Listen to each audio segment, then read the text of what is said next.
Hola amigos, muy buenas tardes. Gracias, estimadas y estimados seguidores, por estar atentos y atentas a los anuncios que hacemos en esta ventana Codeca Guatemala Pueblos en Red, eh, porque sí nos dicen que hay personas que, me dijeron los que están revisando las redes religiosamente, van siguiendo estas producciones, estas transmisiones que vamos realizando. Y gracias por hacer eso, estimados seguidores. Y gracias a lo que usted mueve, es que también nuestras redes van creciendo y así también vamos rompiendo este cerco mediático o, digamos, ese aislamiento de verdades o informaciones o conocimientos, ¿no? Que se van quedando en ciertos espacios y no dejan, digamos, que fluya más. Y gracias a tu trabajo, gracias a que vas moviendo estos contenidos en las redes sociales. Para hoy les habíamos anunciado días anteriores, horas antes, que en el marco de lo que ayer estuvimos recordando, conmemorando ese evento histórico de hace 77 años atrás, lo que se denomina como la Revolución del 20 de octubre, indicábamos en el anuncio que para hoy, 21, tendríamos una tertulia, un conversatorio sobre el 20 de octubre visto desde los movimientos sociopolíticos actuales.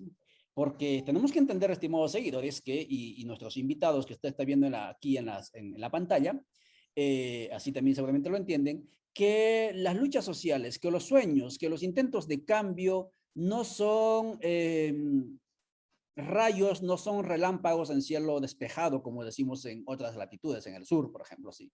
Son producto de acumulación de procesos históricos, ¿sí? Y en ese sentido es importante, y eso es lo que vamos a intentar hacer hoy, ¿no? Con nuestros brillantes invitados, importante entender, ¿sí? ¿Qué fue, ¿no? De las agendas, de los actores, de los sujetos de aquella época, ¿no? ¿Qué queda, ¿no? Por hacer, ¿sí? Y cómo podríamos hacerlo. Hasta allí vamos a intentar llegar en este conversatorio. No soy yo el que va a hablar, como normalmente solemos decir. Lo hemos titulado el evento como Revolución del 20 de octubre desde los movimientos sociopolíticos. Entendamos el concepto sociopolítico ya no como esa fuerza movimentista, es decir, movimiento social que intenta avanzar por sus reivindicaciones, digamos, sectoriales, laborales, sino como esa fuerza sociopolítica que incluso se atreve a disputar el poder, utilizando los procesos democráticos electorales. De eso estamos hablando, ¿sí? Fuerzas sociopolíticas. Muy bien, voy a dejar el micrófono a Sandino y luego a Alejandro y luego a Mauro Bay para que se presenten ellos, ¿no? Porque yo los conozco, tengo el privilegio de conocerlos los tres, ¿no? Pero no soy capaz de presentarlos, por lo tanto, por favor, adelante, Sandino, preséntese a la audiencia, por favor, que ya la están viendo. Bueno, buenas tardes, compañeros, compañeras. Un gusto estar hoy con ustedes. Yo soy Sandino Asturias, actualmente coordino el Centro de Estudios de Guatemala. Soy un luchador social, vengo del movimiento revolucionario, estuve participando dentro del movimiento revolucionario y bueno, tenemos 25 años de seguir luchando en este contexto sin guerra, pero en un contexto de lucha. Así es que aquí estamos. Muchas gracias, Sandino. Adelante, Alejandro. Mucho gusto, yo soy Alejandro Flores, soy antropólogo y soy sociólogo. Pues trato de dar clases cada vez que se pueda en la Universidad de Ixil, y me interesa mucho explorar métodos de investigación comunitaria y, digamos, como establecer puentes para ir creando formas alternativas de hacer nuevo conocimiento y hacer circular el conocimiento que se va generando. Mucho gusto. Muchas gracias, Alejandro. Por favor, don Mauro Bay.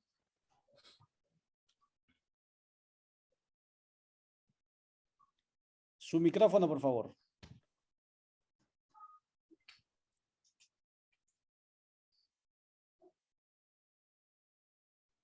Tenemos dificultades con don Mauro. El micrófono habría que activar.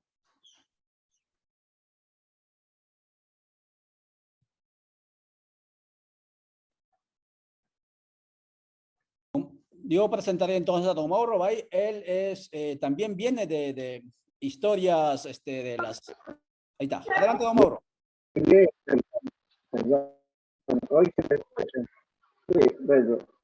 Buenas tardes a todos, compañeros y compañeras que nos pueden escuchar en este medio. Mi nombre es Mauro Valle, soy coordinador de proyecto. Muchas gracias, don Mauro. Gracias, Sandino, y gracias, Alejandro, por estar compartiendo en esta ventana con la audiencia para poder, eso es lo que acaban ustedes de decir, generar insumos, generar contenidos, generar conocimientos a raíz justamente del tema de la fecha que estamos hablando. Vamos, Sandino, con la pregunta que le planteábamos.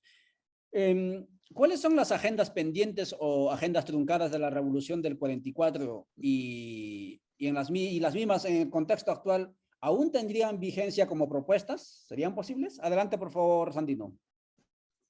Bueno, creo que este periodo democrático 44-54 podemos decir que es un paréntesis de lo que históricamente fue el país dirigido, coordinado por la oligarquía nacional y las dictaduras militares que nos tocó vivir durante el último siglo. Creo que lo más importante del 44 primero es su enfoque nacionalista.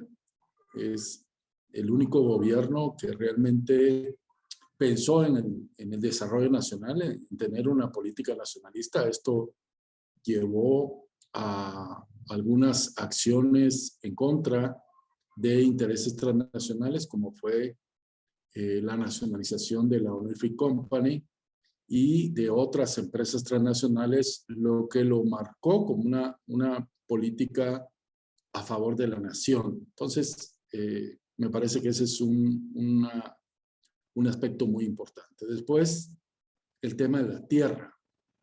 Me parece que esa es una de las agendas truncadas y pendientes. Definitivamente la tierra, la tenencia de la tierra para quien la trabaja, la reforma agraria, es uno de los temas fundamentales en un país fundamentalmente agrícola, en un país donde los terratenientes y latifundistas se han hecho dueños del territorio con usurpaciones y a la fuerza, y han desplazado a las comunidades de sus territorios. Por lo tanto, la acción importante que hizo los gobiernos de Arévalo y Arben fue justamente la reforma agraria.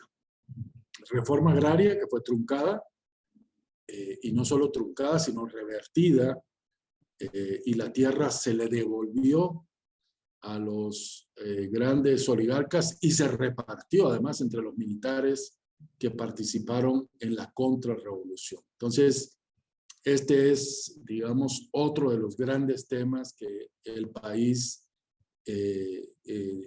tiene que abordar. Los otros temas están vinculados a los temas de carácter social con una gran vigencia. El seguro social y la reforma a dar pasos de derechos laborales, la jornada de 8 horas y la creación del seguro social son elementos de vigencia que han sido truncados a pesar de la importancia histórica que tienen, pero me parece que esa es una de las demandas y de las luchas por el fortalecimiento del Estado y el papel del Estado en la salud y en los derechos laborales de la sociedad. Pero este es un elemento importante, el tema agrario, el tema de democratizar de alguna manera la revolución del 44 nace de un proceso electoral masivo con una gran participación ciudadana, y también marca un hito importante en que la posibilidad de transformar el país a través de la participación social. Creo que este es otro elemento importante que también ha sido truncado desde la contrarrevolución entre las dictaduras y la alianza. Creo que ese es tal vez el elemento más dañino, esta alianza, oligarquía, ejército, el poder económico que se le dio al ejército y lo transformó en lo que se le llamó la militarización del poder oligárquico, la relación con Estados Unidos, que es un factor determinante en los años 40, 50, 60, 70, donde conforma parte de su estrategia contrainsurgente y autoritaria. Entonces, esta alianza, esta triple alianza, Estados Unidos, ejército, oligarquía, pues marcaron los destinos del país, creando uno de los elementos más perversos, que es esta doctrina de seguridad nacional para reprimir y para perseguir a los opositores políticos, a los movimientos sociales, etcétera, que hoy tiene referencias similares a las del pasado, la criminalización de los movimientos, y además tiene otra connotación, crear y crear una constitución y una ideología anticomunista que es la que ha prevalecido como el marco ideológico de los gobiernos de los últimos 70 años. O sea, estamos frente a la reedición de lógicas ideológicas, doctrinarias, autoritarias, represivas, de concentración del poder económico, de repartir con los militares y además con la participación activa de Estados Unidos y también, debo decir, de la Iglesia Católica, que también jugó un papel nefasto en esta correlación de fuerzas que permitió el derrocamiento de Jacobo Arbenz Guzmán. Muchas gracias, Sandino. Estamos conversando, estimados seguidores, con Sandino y con Alejandro y con Mauro Bay sobre la revolución del 20 de octubre desde la perspectiva de los movimientos sociales. Sandino nos está planteando, haciendo memoria de la agenda truncada de aquel sueño revolucionario, y como el tema de la orientación nacionalista, redistribución de la tierra, servicios sociolaborales, transformación estructural social del país con participación social, etc. Pareciera que estuviéramos hablando de las agendas de los sociopolíticos de estos tiempos. Y no vamos a decir Perú, digo Guatemala, vayamos al caso Perú, ¿sí? El gobierno actual con esta agenda ganó las elecciones. Pero bueno, eso es un tema que está pendiente allí y muchas gracias por plantearlo, solamente lo retomaba. Vamos con Alejandro Flores. Alejandro, lo que decíamos al inicio, hablemos de los sujetos. ¿Quiénes fueron los sujetos nucleares de ese proceso revolucionario? ¿Sí? ¿Y por qué germinó? ¿Y cómo germina ese sujeto revolucionario? ¿Fue alrededor de una persona o fue alrededor de una propuesta? ¿Cómo fue?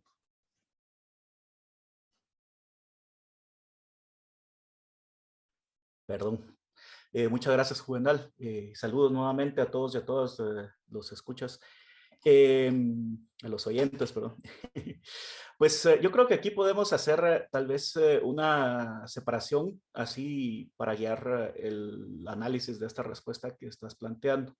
Digamos que en términos muy generales, por un lado se puede decir, digamos, sí de forma bastante simplista, que los sujetos, los actores de este proceso revolucionario estuvieron constituidos primeramente por estudiantes, maestros, grupos de la clase media y militares, ¿verdad? Que, digamos, no necesariamente estaban articulados en torno a una propuesta particular, sino que estaban actuando, creo yo, pues, o sea, esto se puede discutir, pero estaban actuando en función, digamos, de las lógicas y las dinámicas de los tiempos.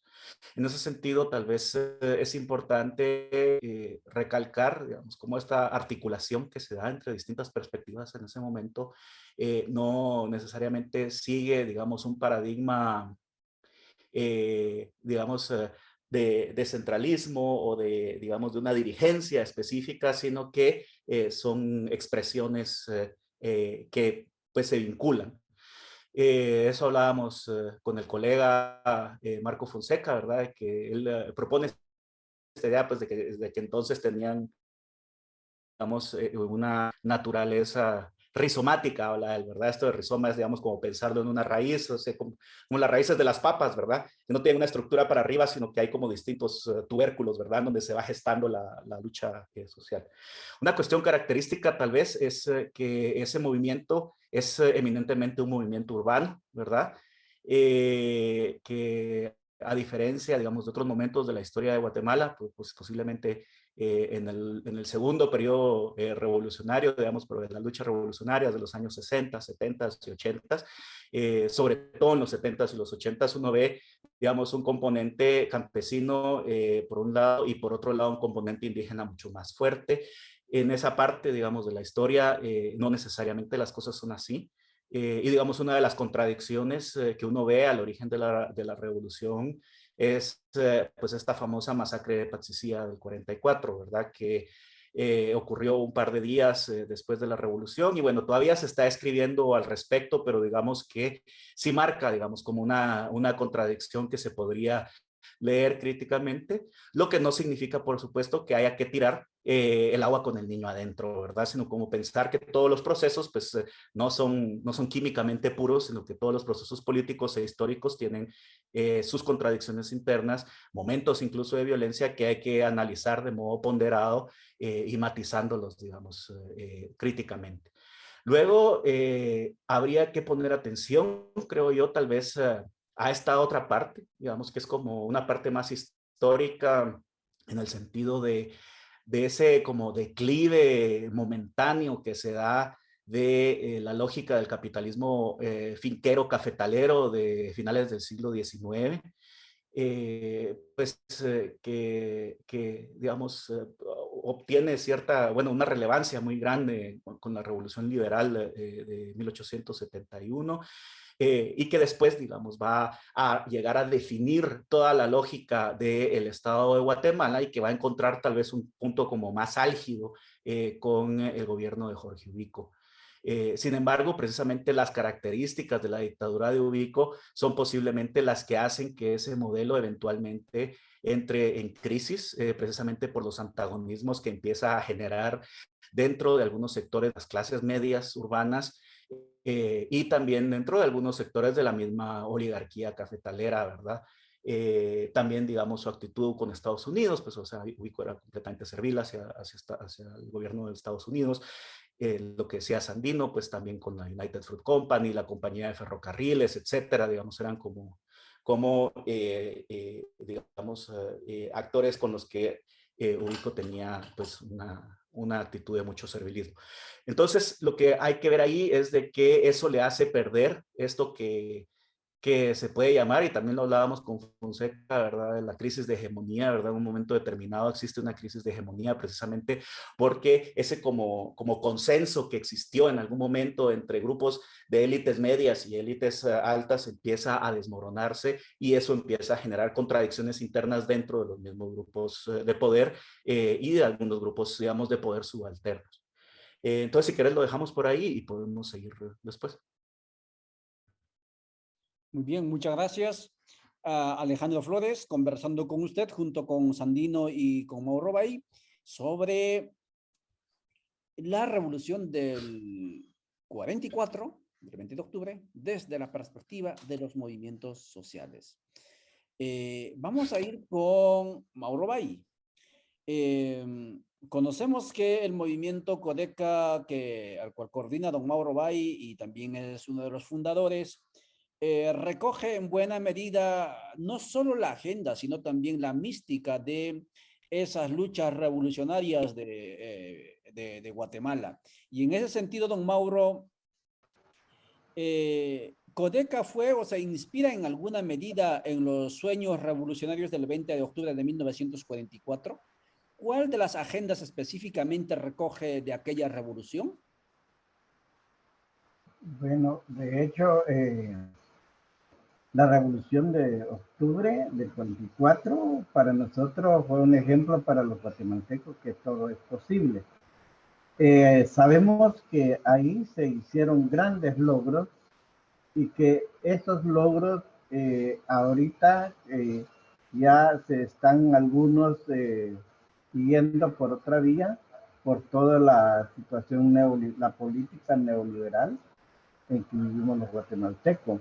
De hecho, nosotros rescatamos todo, queremos rescatar todo eso que ya se ha perdido y avanzar, porque si bien es cierto, en el 44, el 54, se dieron grandes pasos en Guatemala, pero como es un proceso, se sabía de que podría haberse dado más pasos, Jacobo Arbenz y el resto del tiempo que se pudiera estar, o los restos que pudieran haber seguido el proceso revolucionario de ese tiempo, 44 al 54, desgraciadamente por el derrocamiento que se dio ya no se hicieron.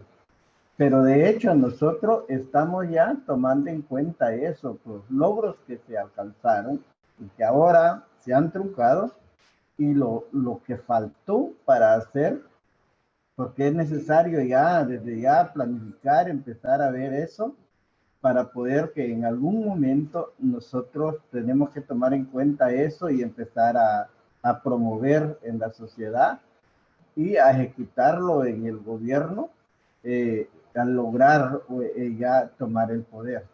Entonces, para nosotros fue un ejemplo y creemos que los logros son muy importantes para Guatemala, que ahora están truncados, pero que eso, hay otras cosas que se pueden, que faltó en aquel tiempo por el derrocamiento que se le dio al gobierno revolucionario, al gobierno de Juan José Arevalo, y que se estancó ese proceso, pero que ahí quedaron varias cosas que hay que hacer y que nosotros la estamos tomando en cuenta.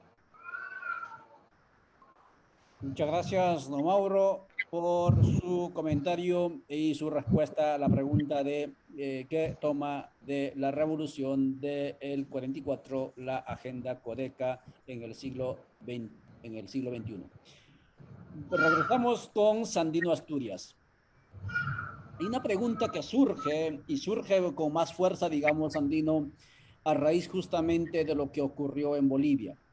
Un golpe de Estado de lo más violento en Bolivia, con 2 masacres incluido, con mucho dinero moviéndose de por medio, con una articulación cerrada, digamos, de toda la oligarquía, llamémoslo nacional, transnacional, pero también con la presencia, digamos, de actores como el secretario de la OEA, etcétera, y obviamente el poder norteamericano.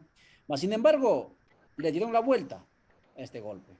¿Por qué en Guatemala no hemos logrado aún revertir el golpe del 54? ¿Qué factores influyen para ello?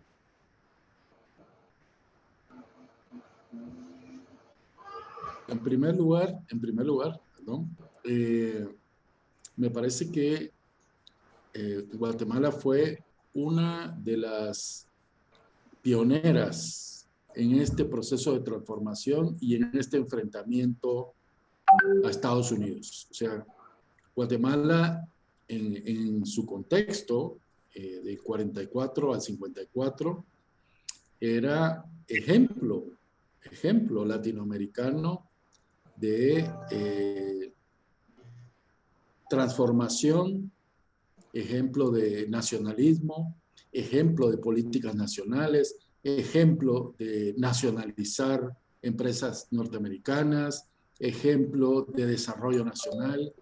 Es decir, había realmente unas condiciones excepcionales para el desarrollo nacional. Hay que recordar que veníamos, y para mí es un factor que provoca justamente la revolución, es salir de las dictaduras militares. Es decir, también Guatemala se unifica alrededor de derrocamiento de figuras nefastas que ha tenido la historia del país. Entonces, igualmente que ocurre eso, se combinaron una serie de factores que permitieron el derrocamiento y el final de la Revolución de Octubre. Primero, esto se da primero por la vía de la implementación de una serie de medidas económicas, sociales, políticas inéditas. Reforma agraria, repartir las tierras, tocar los intereses transnacionales, abrir los elementos de seguridad social, un intento de industria nacional, el ferrocarril, etcétera, planteó un desafío para la época que significó una gran amenaza que había que aplastar de cualquier manera. Es decir, significó, digamos, un ejemplo que había que aplastar con todas las medidas en el contexto que estábamos viviendo. Entonces vuelvo al contexto, que es lo que facilita el derrocamiento. Primero, una iglesia ultra oligarca, ultra conservadora, ultra promilitar que teníamos en ese contexto. La iglesia fue un factor determinante a nivel interno. Una operación internacional dirigida por la CIA y por Estados Unidos para aplastar de cualquier manera este intento revolucionario en un país que está todavía, pero marcado por el feudalismo y que tímidamente estábamos tratando de instaurar un capitalismo democrático en 1944-54. También fue una ofensa para los terratenientes nacionales que vieron afectados sus intereses con la reforma agraria. Entonces, la virulencia quebraron al ejército, y lo quebraron al ejército con profunda división, rompiendo una estructura incluso institucional que tenía el ejército, que más o menos apoyaba a la institucionalidad. Crean un ejército paralelo de lo que llamaron del Movimiento de Liberación Nacional y de estos grupos, que crea un ejército paralelo que rompe paradigmas institucionales básicos. Y luego que el propio gobierno de Arbenz no era tampoco un gobierno profundamente revolucionario y popular para armar a la población y defender la revolución. Creo que ahí también hubo responsabilidades de cómo ir desarrollando y construyendo a incorporar los actores sociales justamente que defendieran la revolución. Entonces, en medio de sus contradicciones, en medio de la ruptura dentro del ejército, con Estados Unidos encima, con la iglesia encima, y con esta estrategia anticomunista global de Guerra Fría, pues esto no soportó la Revolución de Octubre, porque tampoco tenía el arraigo popular y social para la defensa de la revolución con las armas de la mano, que era lo que muchos le demandaron.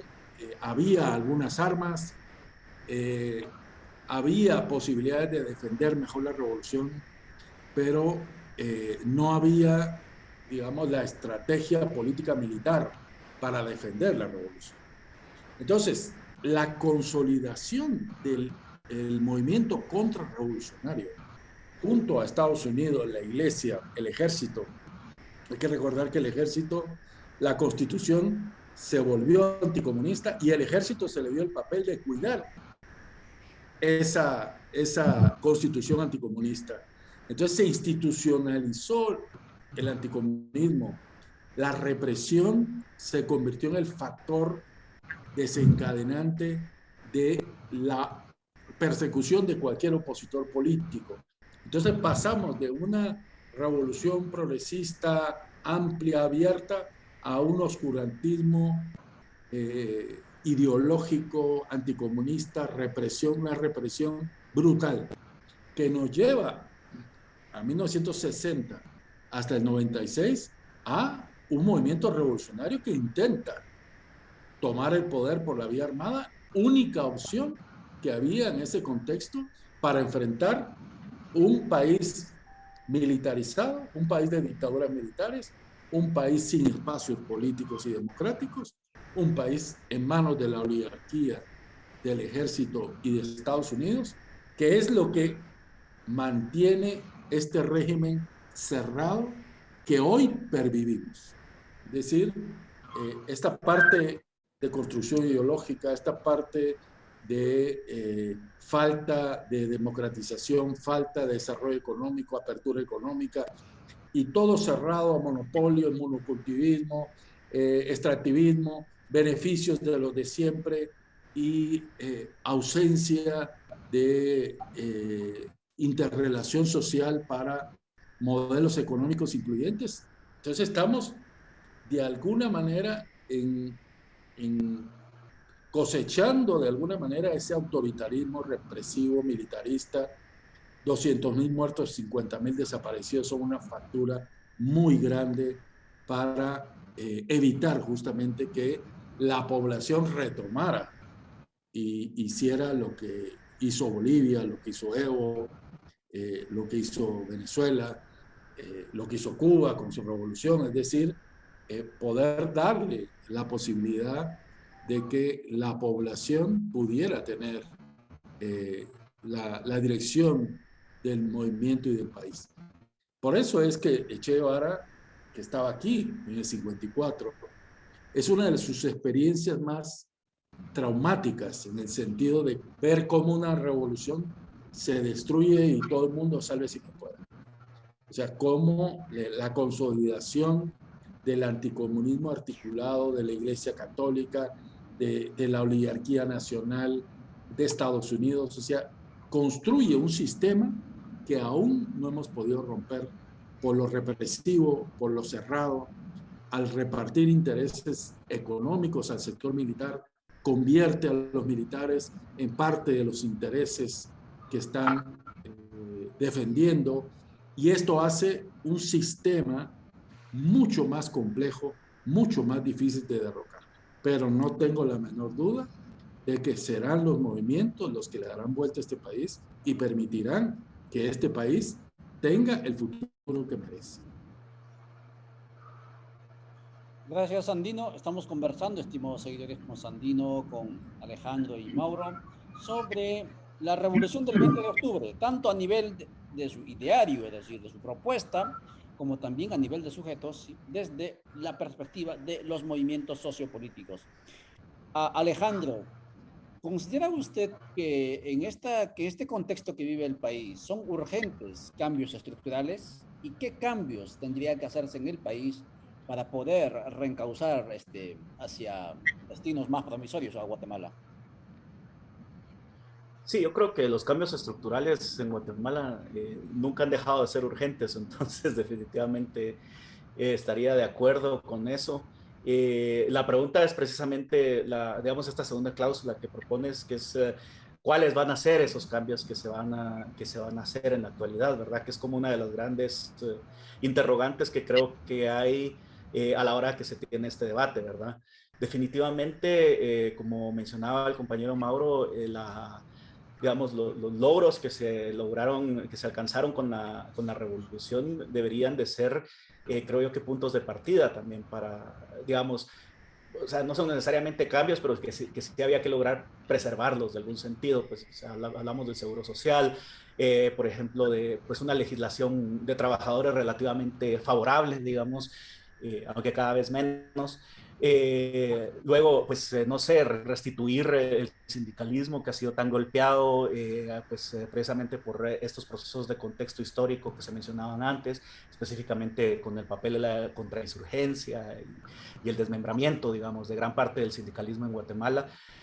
Y bueno, muchas otras cosas, ¿verdad? Yo creo que en sí habría la necesidad tal vez de pensar por lo menos en dos dimensiones de esos cambios, que una sería, digamos, la dimensión política, que es, creo yo, una dimensión que se ha discutido relativamente bastante, que tiene que ver con esto que, pues, Codeca, entre otros, están proponiendo y han propuesto sobre pues, una asamblea plurinacional que, digamos, podría generar, digamos, condiciones para tener un Estado más plural, digamos, un Estado diferente a este Estado finquero que tenemos en la actualidad, ¿verdad? Luego, por otro lado, que es una de las cuestiones que a mí me genera como más incertidumbre, digamos, es qué cambios se deberían de hacer a nivel estructural en términos económicos. Digamos que ahí creo yo que efectivamente las discusiones que se tenían en los años 40 y en los años 50 tienen un límite en este momento, pues o sea, no se puede pensar, digamos, que es únicamente, digamos, a partir de un nuevo decreto 900, o digamos, una nueva reforma agraria, cómo se lograría, digamos, generar un cambio estructural a nivel nacional.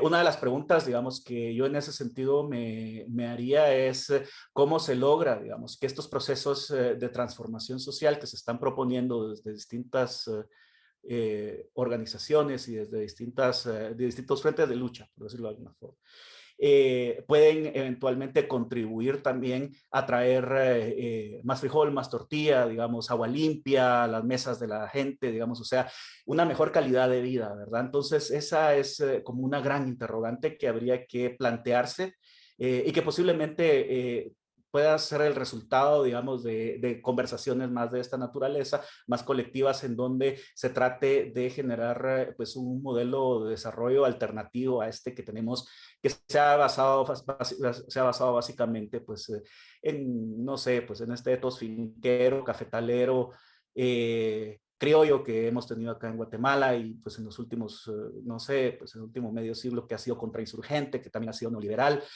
Y entonces ese tipo de alternativas, digamos, materiales son las que tendríamos que ir pensando cómo, o que se tienen que ir pensando cómo se van a lograr regenerar, ¿verdad? O sea, una pregunta ahí en esos cambios estructurales es cómo se va a reducir la desigualdad al tiempo de cómo se va a incrementar, digamos, la riqueza del país, ¿verdad? Para que no se convierta esto pues en un círculo vicioso que tenga un resultado no necesariamente favorable en esa dimensión material. Y por último, tal vez también pensar, digamos, en la interconectividad que tiene ahora el mundo, ¿verdad? Especialmente cuando vemos que estamos entrando ya de lleno a una fase de, no solo de capitalismo global, pues eso hace unos 20 años, sino una fase de crisis climática que cada vez se deja sentir más y que cada vez más amenaza a los pueblos, ¿verdad? Entonces esa es otra de las grandes preguntas materiales, porque no quiere decir entonces que vamos a apostar, digamos, por, o sea, democratizar un capitalismo liberal, así como se pudo haber pensado en algún momento, y generar una nueva industrialización y seguir, digamos, la misma ruta de desarrollo que siguieron en Estados Unidos, que siguieron en Inglaterra, en Europa, que ahora está siguiendo, digamos, China, que ha seguido la India. Porque lo que se está viendo es que ese modelo de desarrollo pues tiene límites concretos, ¿verdad? Y los límites concretos se están dejando ver precisamente en las consecuencias ambientales a nivel global. Entonces, pues más que respuesta, yo dejo esas como inquietudes, ¿verdad? Completamente de acuerdo, Alejandro. Yo creo que traes al debate, ¿no? A la conversa, estos elementos nuevos que al fin y al cabo son determinantes para el quehacer político de este tiempo, ¿sí? Obviamente, el contexto del 44, ¿no? Con ese sueño de la modernización, de la industrialización, cuando ni se sospechaba que los bienes del sistema tierra eran finitos, creíamos que nunca se iba a acabar el agua, la capacidad de fertilidad de la tierra, la energía, etcétera, pues se podía soñar, ¿no? Por el desarrollo infinito. Ahora nos damos cuenta que por allí vamos a la muerte segura, ¿no? Y en ese sentido, el quehacer político revolucionario, digamos, va a tener que tener digamos, una identidad tierra, ¿no? En ese sentido. Gracias por ese planteamiento. Yo voy a leer algunos, tengo varios mensajes aquí, algunos comentarios que hacen. Dice Tania Isabel García, dice, los avances de la revolución han sido fundamentales. Sin embargo, ahora como Codeca ya no solo luchamos por la tierra, sino por defender la madre tierra como sujetos de derechos. También, ahí está lo que estaba diciendo el compañero Alejandro, ¿no?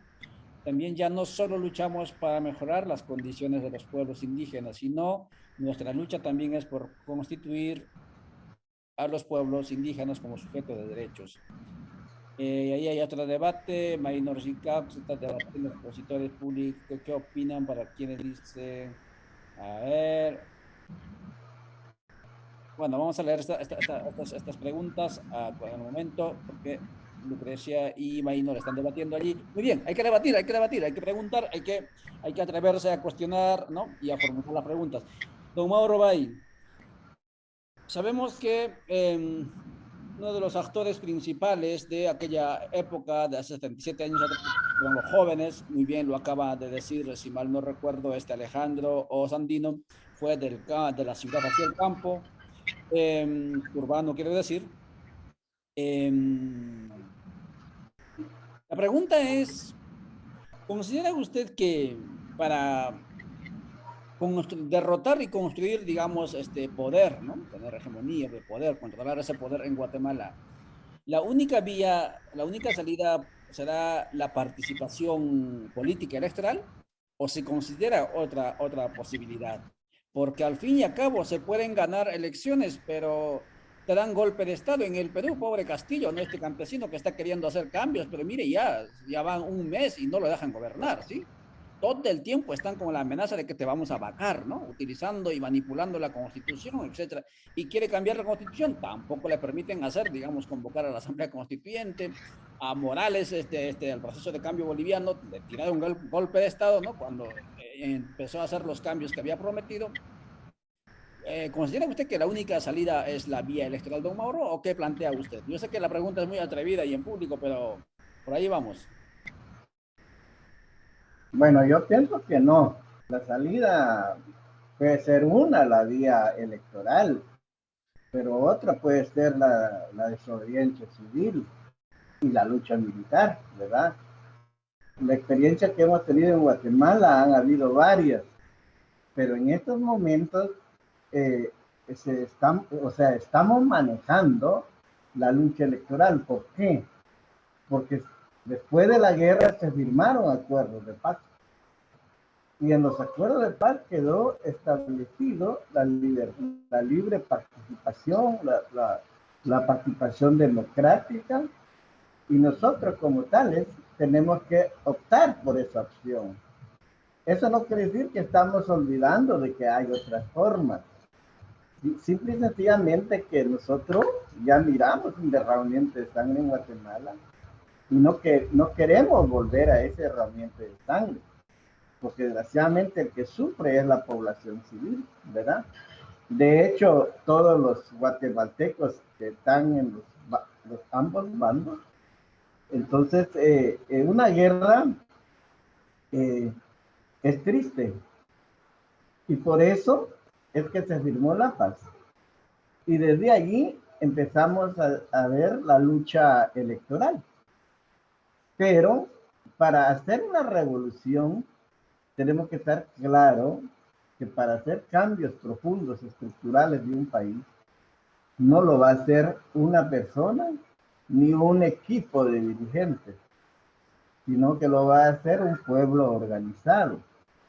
Entonces lo que hay que promover en todos los sectores y pueblos de la sociedad es la organización, es la formación política, para que el pueblo organizado se pueda defender cualquiera de los mecanismos que sea necesario en su momento para cambiar las estructuras de este país. De hecho, en el momento del 44, los jóvenes y los obreros, los estudiantes, los militares que participaron ahí, era un momento adecuado y se logró el objetivo.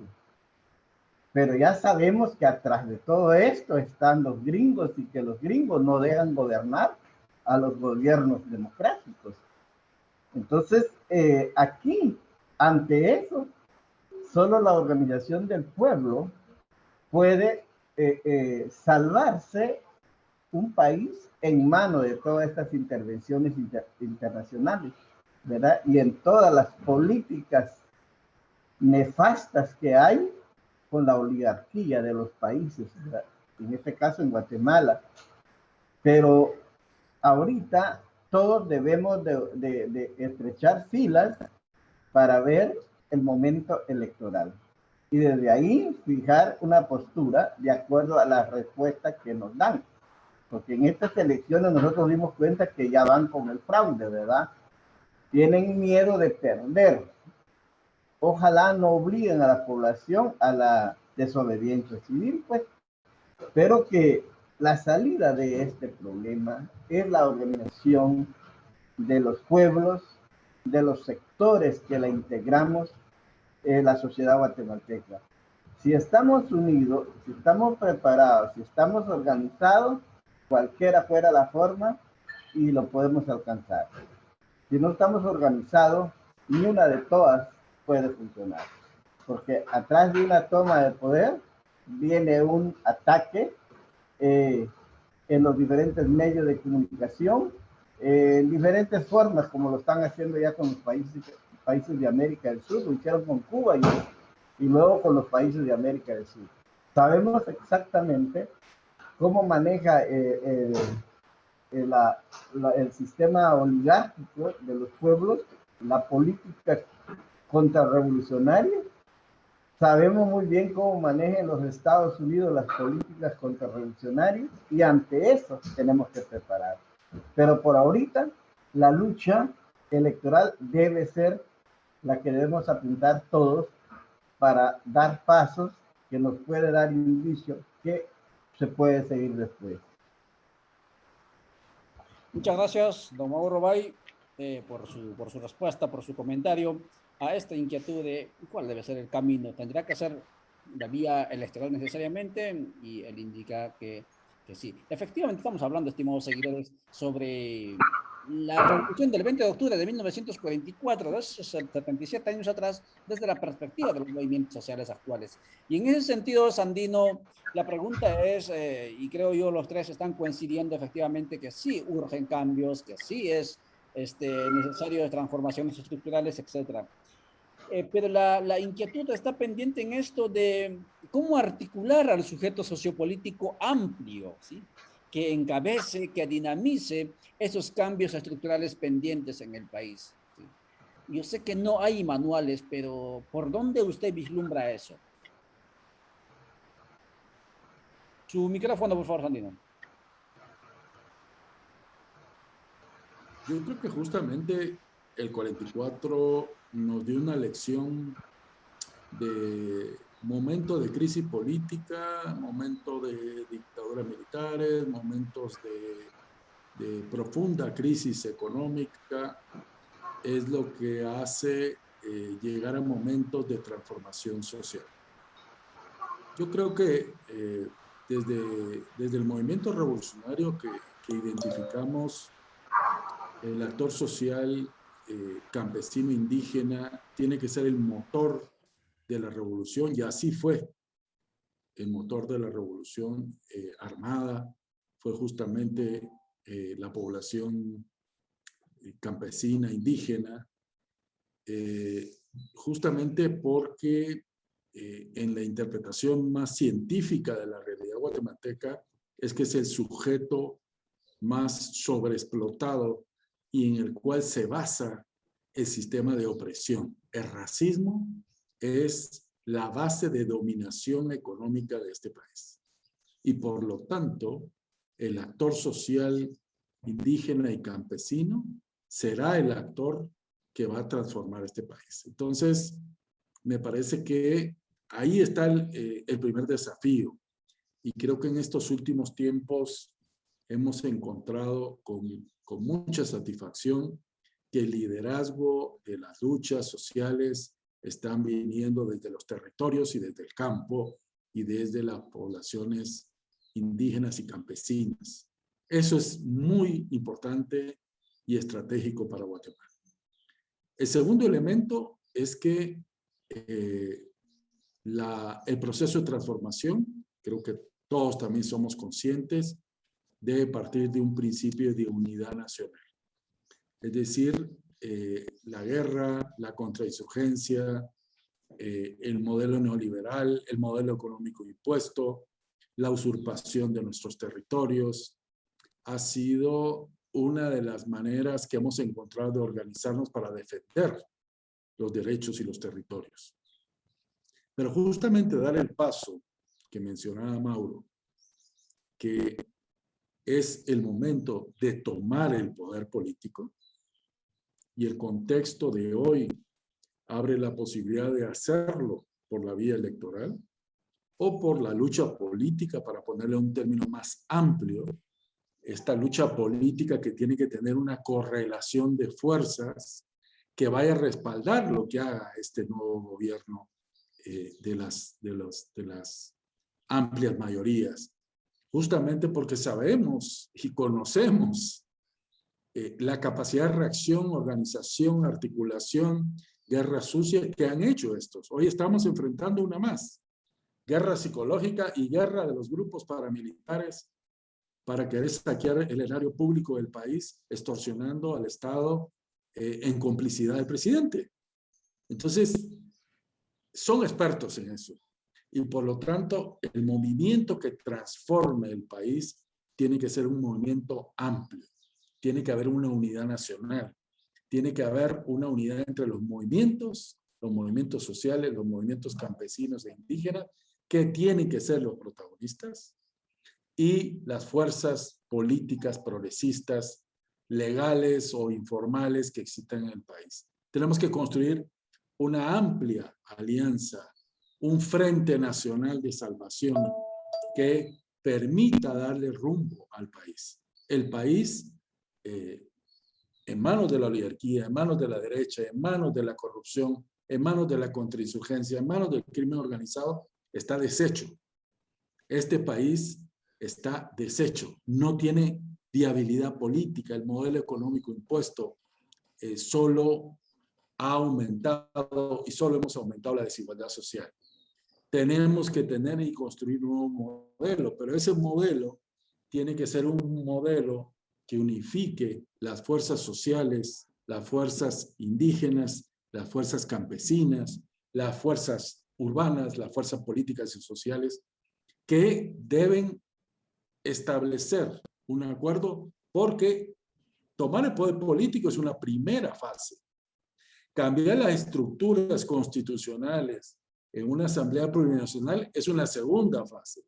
Pero una tercera fase es tener la base social para sostener esos cambios estructurales que deben venir en el país, que afectan los intereses de la oligarquía, del ejército y de Estados Unidos. Y por lo tanto, es fundamental crear una correlación de fuerza, una base social fundamental y mayoritaria y organizada para avanzar en la transformación del país. Primero, en la toma de poder político. Segundo, en las reformas institucionales y constitucionales, que es el modelo boliviano, venezolano. Las reformas constitucionales que, después de la toma de poder político, institucionalizan el proceso de cambio. Esa es la fuerza de Bolivia. Bolivia, como quiera que sea, institucionalizaron un proceso de una nación plurinacional, una nación diversa que se unifica alrededor de un proyecto político, alrededor del MAS. Entonces, hay que construir eso, hay que reconstruir las fuerzas sociales y políticas y establecer una unidad nacional para que le podamos dar rumbo al país y sostener, después de tener el poder político y el poder institucional, sostener los cambios que necesita el país y que seguramente tendremos, como fue en el 54, una reacción contrarrevolucionaria violenta, porque ellos lo único que saben hacer, y lo están demostrando ayer, es violencia contra el pueblo y las instituciones. Muchas gracias, Sandino. Estamos conversando, estimados seguidores, con Sandino, con Alejandro y con Mauro sobre la revolución del 20 de octubre de 1944 desde la perspectiva de los movimientos sociopolíticos actuales. Y en este momento estamos hablando sobre cómo y desde dónde se debería nuclear el nuevo sujeto sociopolítico que emprenda, que dinamice esos cambios. Vamos a ir con la misma pregunta para Alejandro Flores, que por cierto coincide. ¿Cómo y desde dónde nucleamos al sujeto, al nuevo sujeto sociopolítico de estos cambios estructurales que dices, también lo sostienes, Alejandro, que son urgentes y fueron siempre urgentes en el país? Adelante, por favor, Alejandro.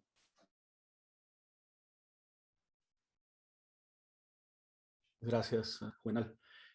Vamos a ver, yo tal vez aquí tendría una perspectiva un poquito diferente. Más que en nuclear, yo pensaría en multiplicar, digamos, esos núcleos. Yo tengo, digamos, y precisamente hablando de lo del 44, que es una lección interesante, ¿verdad? De cómo hay como distintos núcleos digamos, de movilización política que generan una articulación que eventualmente deriva en, pues, los gobiernos revolucionarios, ¿verdad? De Arévalo y Arbenz. Entonces, a esa, digamos, a esa como multiplicidad de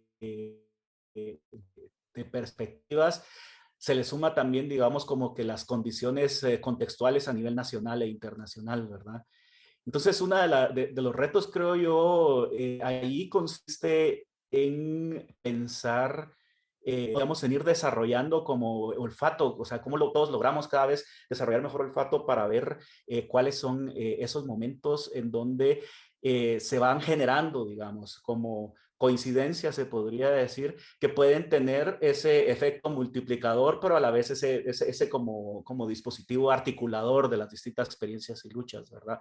Digamos, una de las características de la actualidad, no sé si es positiva o negativa, pero es una de las características, digamos, de las luchas contemporáneas, es que son diversas, ¿verdad?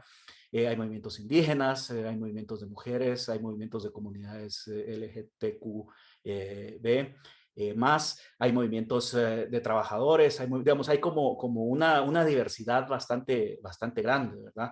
Entonces, digamos, en las perspectivas que se discutían, no sé, hace por ahí por 40 años, o sea, se pensaba cómo podía existir, por ejemplo, un sujeto que iba a ser como el sujeto que representaba, digamos, el antagonismo fundamental, que iba a ser, por ejemplo, el antagonismo de clase, ¿verdad? En una teoría tal vez marxista más tradicional, y todos los otros antagonismos se tenían que ir como que subsumiendo, digamos, a ese primer gran antagonismo. Eso pues tuvo las consecuencias que tuvo en distintos lugares, ¿verdad? Porque, digamos, en muchos lugares, muchas de las otras expresiones de movimiento social también se vieron eventualmente reprimidas, digamos, por compañeros que estaban en la lucha, ¿verdad? Entonces, digamos, son como esas contradicciones que son importantes de tomar en cuenta para sacar aprendizajes, ¿verdad? En ese sentido, yo creo que sí, coincido hasta cierto punto con lo que dice Sandino. Yo creo que los sujetos indígenas tienen un papel preponderante, especialmente me llama mucho la atención, digamos, la reconstitución de todas estas formas de organización que han venido operando a lo largo de la historia como mecanismos estratégicos de resistencia a través de autoridades ancestrales, alcaldías indígenas. O sea que digamos que a pesar de haber sido creadas en la subyugación colonial, tienen, digamos, a lo largo de la historia, este rol fundamental en preservar, digamos, las luchas de los pueblos, ¿verdad? Entonces, yo creo que ahí hay un sujeto importantísimo, ¿verdad? O una pluralidad de sujetos, pues porque no es uno tampoco, o sea, no es que las autoridades ancestrales sean solo uno, sino que hay distintas expresiones y tienen sus formas estratégicas de articularse, de pronunciarse, etcétera, pero respetando siempre sus autonomías también, ¿verdad?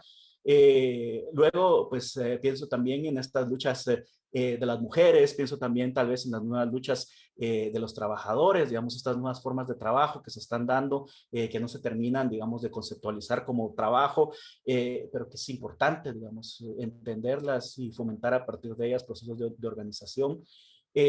Bueno, lo que ha hecho, por ejemplo, Codeca, especialmente con lo de la electricidad, digamos que es una demanda muy importante que yo creo que ha logrado aglutinar eventualmente varias, digamos, como estructuras de antagonismo, varias luchas sociales.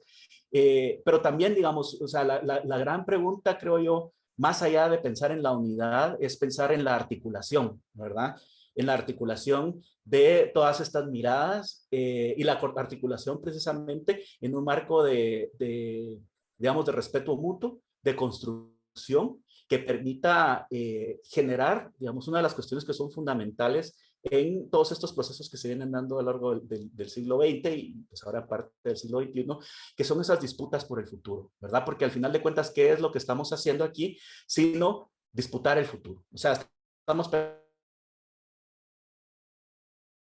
la poscontrainsurgencia, los narcos, etcétera. O sea, el futuro del país o el futuro de la región está bastante oscuro y no promete mucho.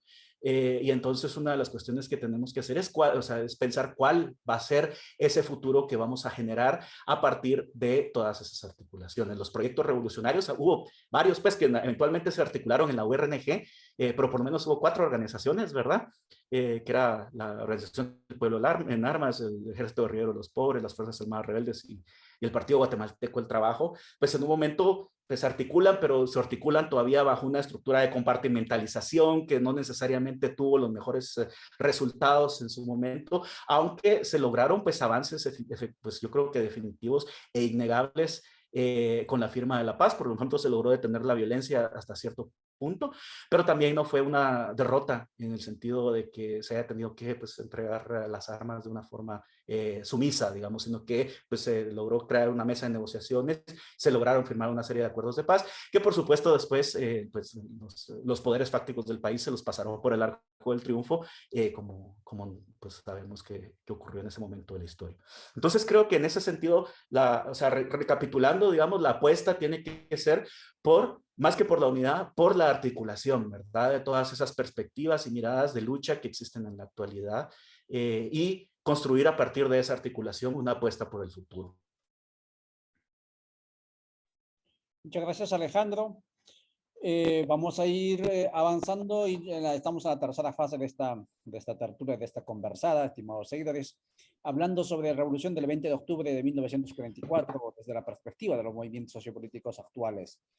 Don Mauro Bay, en resumen, ¿en qué consiste la propuesta política de MLP y cuál es la metodología de implementación, o sí, pues, que implementa, cuál es la metodología, ¿no? Para poder acceder al poder o llegar al poder que decía usted y cómo hacer los cambios estructurales? Es decir, yo sé que es una pregunta demasiado amplia, pero sí quisiéramos que nos contase un poco al respecto. Su micrófono, por favor, don Mauro. Bueno, la propuesta política es algo que nosotros venimos trabajando después de las experiencias vividas, después de los acuerdos de paz, de que los contenidos de los acuerdos de paz se quedaron en vano. Y de hecho, la constitución política también la tergiversan, la manipulan, y que la constitución política tiene varios elementos contradictorios, si bien es cierto, en algún lado hay derechos, pero tiene lagunas. Entonces nosotros miramos la necesidad de empezar a crear propuestas ya para una asamblea constituyente popular plurinacional, porque en la constitución política no están tomadas en cuenta los diferentes pueblos que cohabitamos en Guatemala. Desgraciadamente nos han metido en un saco que se llama Estado mestizo, y en Guatemala no somos Estado mestizo. Somos un estado plurinacional que la integran varios pueblos.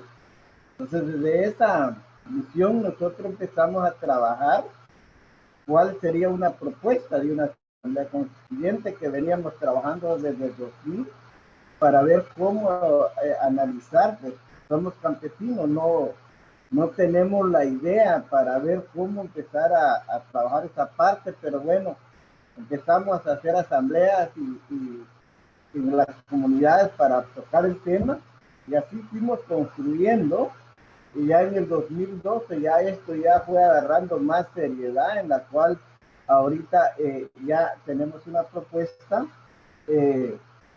ya con 19 ejes temáticos, ¿verdad? Donde planteamos temas importantes que podría ser para construir un Estado plurinacional y buscar el buen vivir. Porque lo que dije anteriormente, si bien es cierto La revolución del 44 inició un proceso de cambio y logró durante 10 años varios cambios, pero no tocó la autonomía de territorio, la participación directa de los pueblos como sujetos y varias otras cosas más. Pero más que eso, después de los acuerdos de paz, han tratado de hacer bastante daño a nuestro país.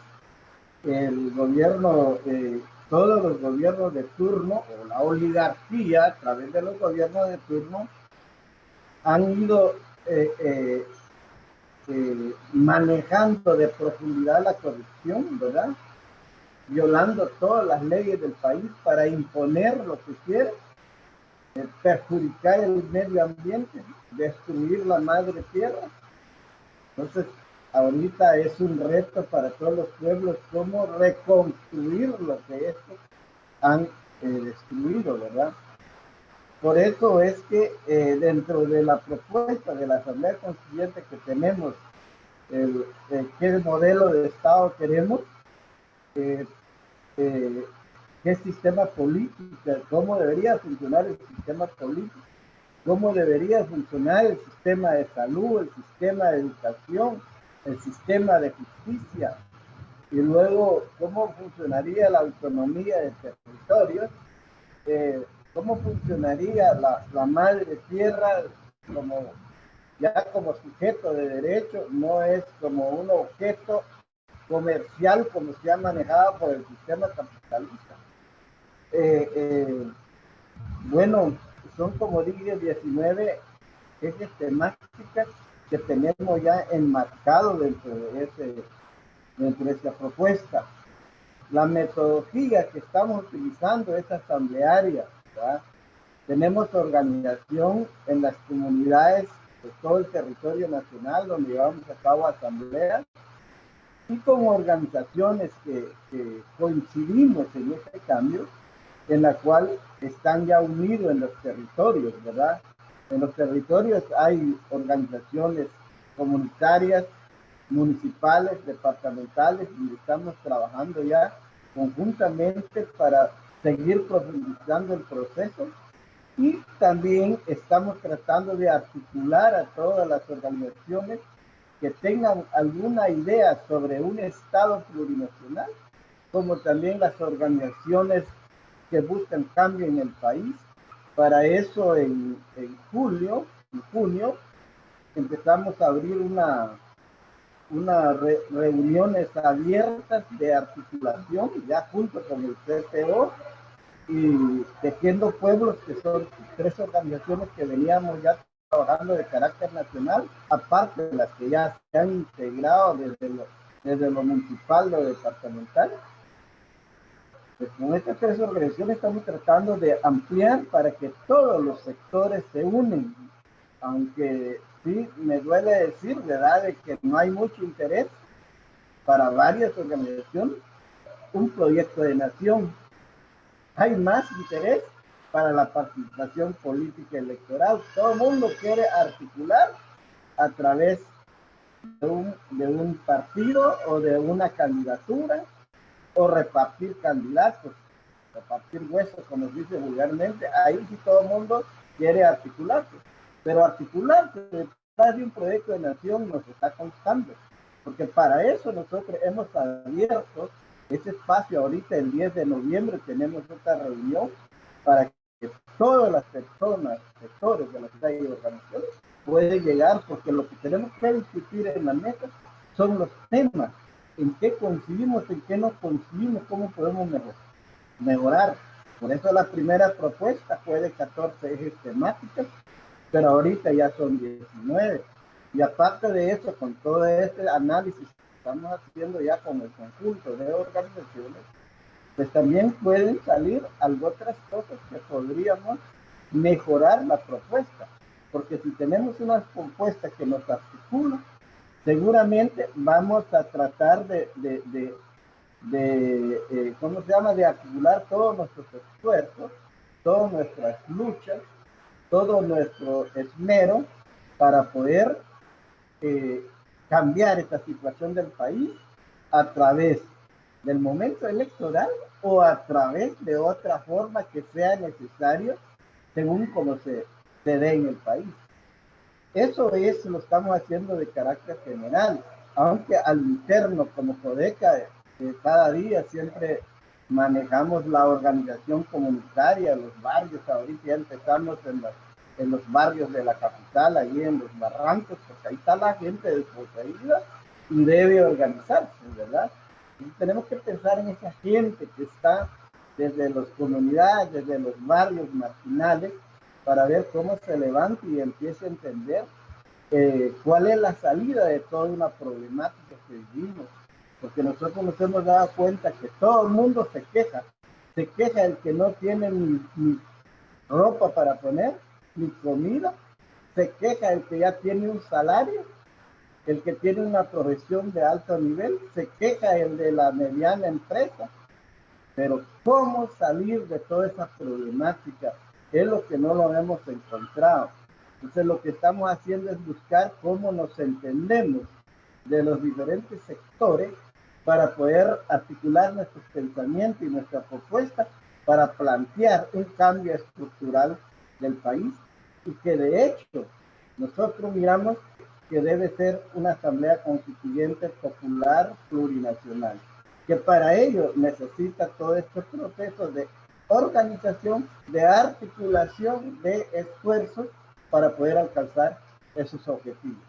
Ojalá en el momento electoral se puede alcanzar, o sea, ojalá a través del sistema electoral se puede alcanzar estos cambios.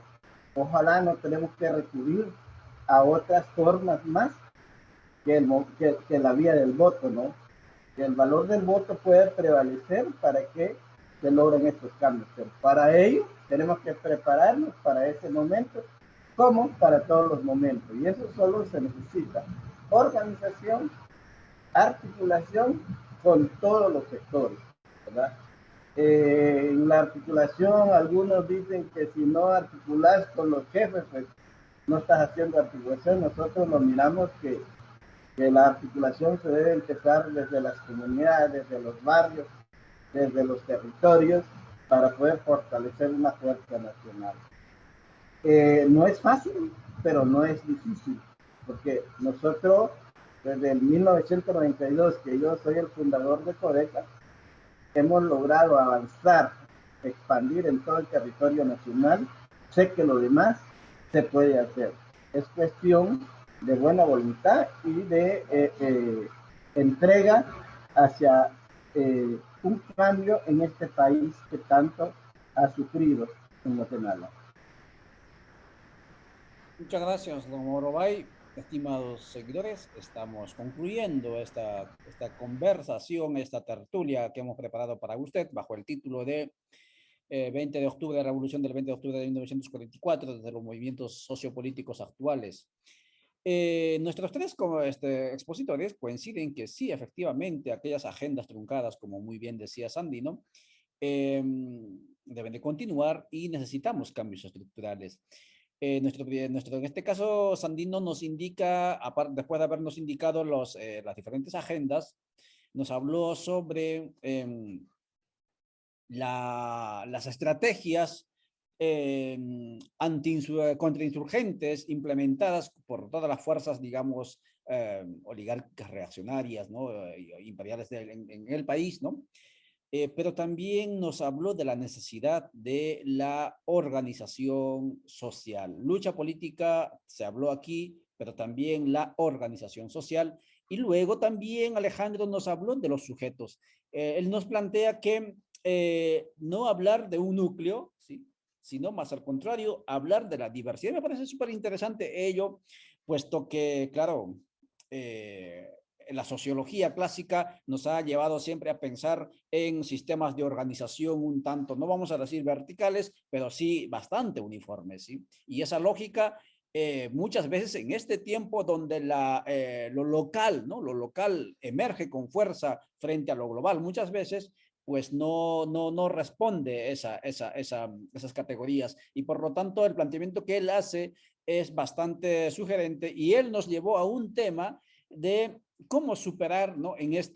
No solamente a nivel de sujeto, sino también a nivel de planteamiento teórico, este horizonte de la modernidad. La revolución del 44, su horizonte era modernizar el país, industrializar el país, hacer crecer económicamente el país.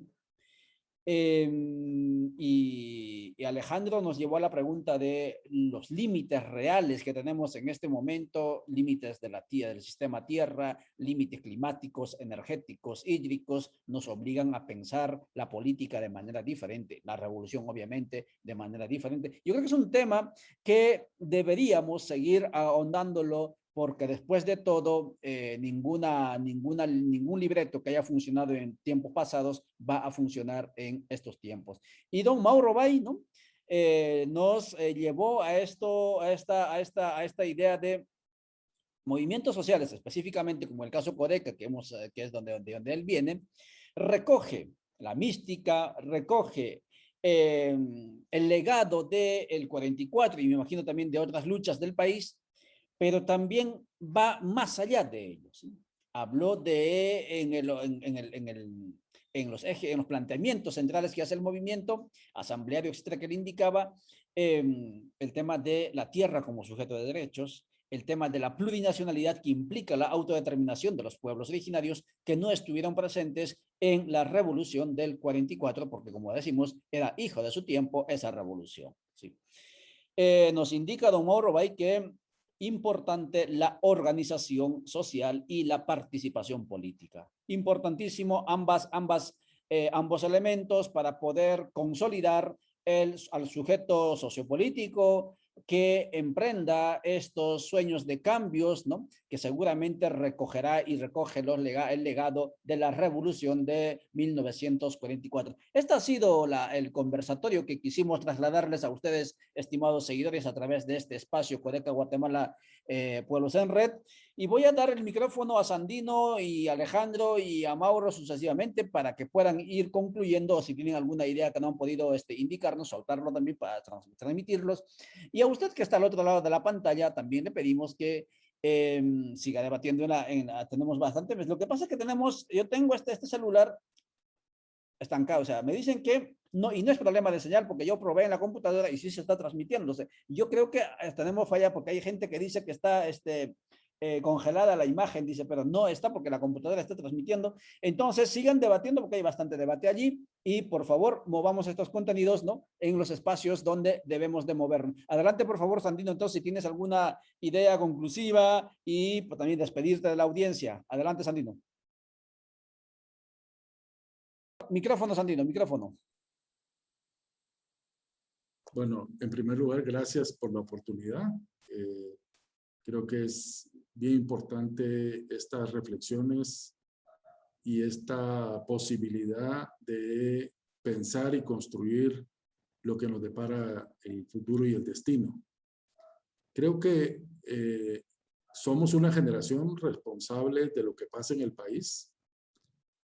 La generación del 44 hizo un gran esfuerzo y tuvo un terrible costo social para el país y para la sociedad en general. Y hoy tenemos la consecuencia de estos 70 años de contrarrevolución conservadora de ultraderecha.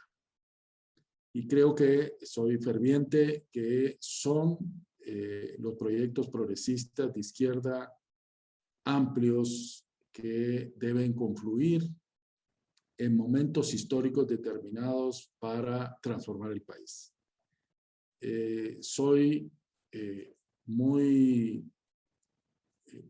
Creo mucho en la posibilidad de que justamente el sujeto social que ha sido sobreexplotado a los últimos 500 años tenga voz, tenga la posibilidad de reconstruir un sistema que no lo representa.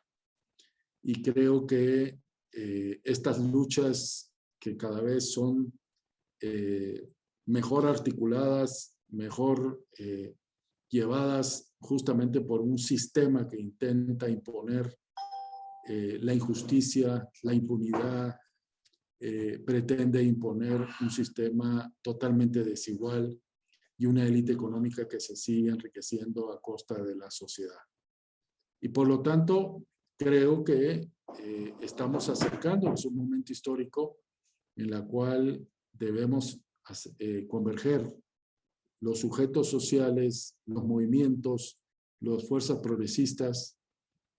Y no soy iluso de que la unidad de toda esta diversidad se va a dar en el corto plazo, pero sí la creencia de que no podemos seguir fragmentándonos y dividiéndonos más, que en los factores de lucha política, de lucha social, mientras más divididos, mejor le va a la derecha conservadora. En los momentos electorales, mientras más divididos, más siguen poniendo a sus títeres de derecha a gobernar. Y por lo tanto tenemos una responsabilidad. Yo sí creo en la responsabilidad que tenemos como actores, actoras que tienen la responsabilidad de transformar el país, y para eso hay que ceder. Comparto mucho esta idea. Las alianzas o las articulaciones no pueden ser alrededor de candidatos, alrededor de puestos o alrededor de huesos. Tienen que ser bajo un proyecto político, proyecto estructural que nos convoque y que nos unifique, pero sí creo en la unidad, en la diversidad, en la independencia de los actores y las actoras, y creo que el país lo requiere, lo necesita, y que además es nuestra responsabilidad. Creo que estamos en un momento histórico en el cual podemos, porque además las condiciones del 54, Estados Unidos, la iglesia, la oligarquía, todo eso está fragmentado, dividido y no está como era el 54. Ni el ejército es un factor de decisión hoy, ni la oligarquía está unificada, ni los militares son factores de decisión, y Estados Unidos mucho menos, que es casi ausente de la realidad nacional. Entonces, sí existen condiciones, factores estratégicos para poder avanzar en la toma de poder político, avanzar en un frente nacional que pueda ir unificando los diferentes esfuerzos para intentar en el corto plazo darle una salida al país, una salida revolucionaria, progresista, de izquierda, pensando como sujeto social a los campesinos, a los pueblos indígenas, que tienen que ser los actores fundamentales de este cambio. Muchas gracias, Sandino. Adelante, por favor, Alejandro. Pues no, finalizar agradeciendo a la audiencia y a los otros tres compañeros, a Sandino, a Mauro y a Juvenal. Y pues sí, tal vez solo cerrar con una última idea, y es un poco pensar en digamos, en que esta idea de la democracia es algo que no está escrito en piedra. Digamos, uno de los problemas que hay es que nos venden el concepto de democracia solo como que si se tratara de participar en un evento electoral cada 4 años.